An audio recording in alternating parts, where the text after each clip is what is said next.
আচ্ছা, আপনি কি এমন কোনো মন্দিরের কথা শুনেছেন যেখানে একটা আস্ত পাথরের থাম মাটির সাথেই লেগে নেই, শুধুমাত্র হাওয়ায় ভাসছে? ভাবুন তো, টন টন ওজনের একটা বিশাল থাম, কিন্তু তার তলা দিয়ে আপনি অনায়াসেই একটা পাতলা কাপড় বা কাগজ এপার ওপার করে দিতে পারবেন। কোনো জাদুকরি ম্যাজিক নয়, ভারতের অন্ধ্রপ্রদেশে লেপাক্ষী মন্দিরে এই দৃশ্য আপনি নিজের চোখেই দেখতে পাবেন। হাজার বছর ধরে বিজ্ঞানীরা চেষ্টা করছেন এই রহস্য ভেদ করার, কিন্তু আজ পর্যন্ত কেউ বলতেই পারেননি যে এই অসাধ্য সাধন হলো কিভাবে।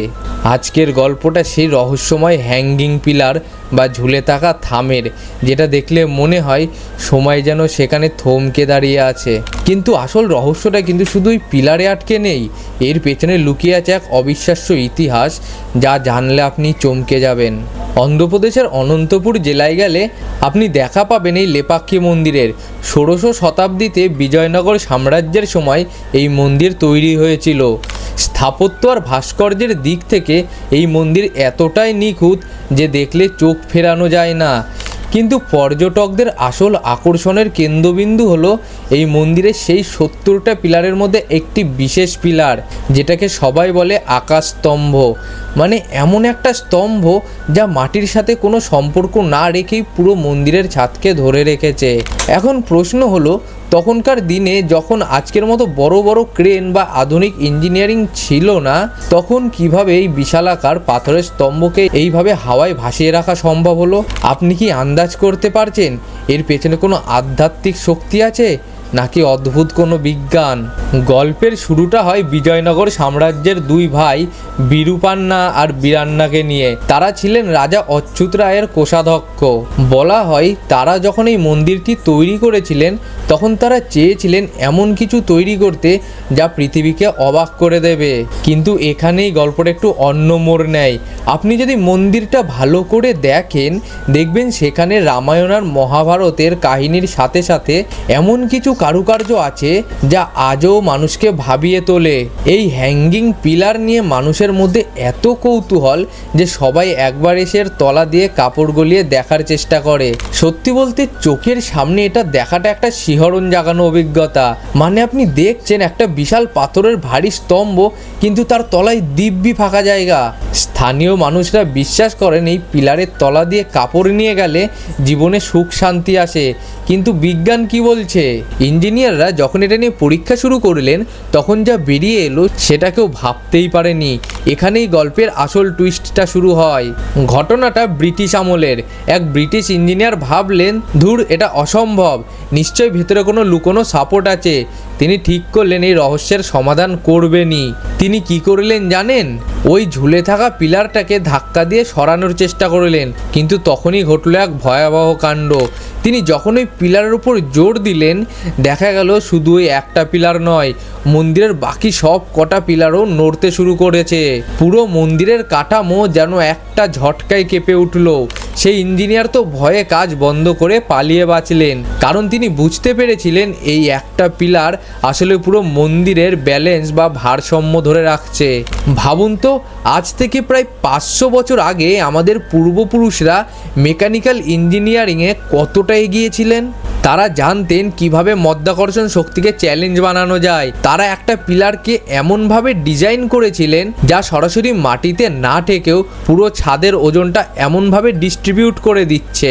কিন্তু এখানে একটা বড় প্রশ্ন থেকে যায়, যদি এটা কেবলই ইঞ্জিনিয়ারিং হয় তবে কেন পৃথিবীর আর কোথাও এরকম জিনিস দেখা যায় না? এর পেছনে কি অন্য কোনো কারণ লুকিয়ে আছে যা আমরা সাধারণ মানুষরা বুঝতেই পারছি না?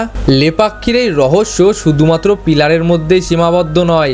এই মন্দিরের প্রতিটা পাথরের কোণায় লুকিয়ে আছে একটা অবিশ্বাস্য গল্প। অনেকে মনে করেন এই পিলারটা আগে মাটির সাথে লাগানো ছিল, কিন্তু সময়ের সাথে সাথে ভূমিকম্প বা মাটির পরিবর্তনের কারণে এটা আলগা হয়ে গেছে। কিন্তু আপনি যদি পিলারের তলাটা ভালো করে দেখেন, দেখবেন সেটা কোনো ভাঙা পাথর নয়, বরং সেটাকে নিখুঁতভাবে এমনভাবে পালিশ করা হয়েছে যাতে সেটা মাটির থেকে কয়েক মিলিমিটার উপরে থাকে। মানে এটা কোনো ভুল নয়, এটা ছিল ইঞ্জিনিয়ারদের একটা চ্যালেঞ্জ। ভাবুন তো, তারা হয়তো বলতে চেয়েছিলেন যে মানুষ যা অসম্ভব ভাবে তারা সেটাকেই বাস্তবে রূপ দিতে পারেন। তবে আসল ব্যাপারটা এখানেই শেষ নয়। মন্দিরের বাইরে একটা বিশাল বড় পায়ের ছাপ আছে, যেটাকে বলা হয় মা সীতার পায়ের ছাপ। আবার অন্যদিকে আছে শিবের চোখ থেকে পড়া রক্তের গল্প। এই মন্দির যেন একধারে বিজ্ঞান আর পুরাণের একটা অদ্ভুত মিলনস্থল। বিজ্ঞানীরা যখন আধুনিক সেন্সর দিয়ে পরীক্ষা করলেন, তারা দেখলেন যে মন্দিরের ভূগর্ভস্থ গঠনটাও অদ্ভুত, যেন পুরো মন্দিরটাই একটা বিশেষ তালের ওপর দাঁড়িয়ে আছে। আপনি কি কখনো ভেবেছেন আমাদের ইতিহাস বইতে এই মহান ইঞ্জিনিয়ারিং এর কথা কেন পড়ানো হয় না? পিলারটা কি এখনো সেই আগের মতোই আছে? সত্যি বলতে ব্রিটিশ ইঞ্জিনিয়ারের সেই প্রচেষ্টার পর থেকে পিলারটা আগের থেকে সামান্য একটু বেশি মাটির দিকে ঝুঁকে গেছে, কিন্তু আজও সেটা পুরোপুরি মাটি স্পর্শ করেনি। আজও লক্ষ লক্ষ মানুষ সেখানে যান শুধু এই মিরাকেল বা অলৌকিক ঘটনাটা চাক্ষুষ করতে। লেপাক্ষী মন্দিরের এই ঝুলন্ত থাম আমাদের মনে করিয়ে দেয় যে প্রাচীন ভারতের জ্ঞান বিজ্ঞান আমাদের ভাবনার চেয়েও অনেক বেশি উন্নত ছিল। যেখানে আজকের দিনের বড় বড় ইঞ্জিনিয়াররা হিমশিম খেয়ে যান এটা বুঝতে যে কি করে একটা ভারী স্তম্ভ হাওয়ায় ভাসছে, সেখানে সেই সময়কার কারিগররা সেটা অনায়াসেই বানিয়ে ফেলেছিলেন। এটাই বোধহয় লেপাক্ষীর আসল জাদু, যেখানে পাথর কথা বলে আর বিজ্ঞান মাথা নত করে। এরপর যখনই আপনি কোনো পুরনো মন্দিরে যাবেন, একবার খুঁটিয়ে দেখবেন তো কোনো রহস্য আপনার চোখের আড়ালে লুকিয়ে নেই তো। কারণ অনেক সময় আমরা যা দেখি না সেটাই হয় সবচেয়ে বড় সত্যি।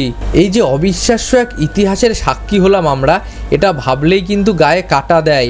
লেপাক্ষীর ওই হ্যাঙ্গিং পিলারের রহস্য হয়তো কোনোদিন পুরোপুরি ভেদ করাই যাবে না, আর হয়তো সেটাই ভালো। কিছু কিছু রহস্য অমীমাংসিত থাকাই সুন্দর।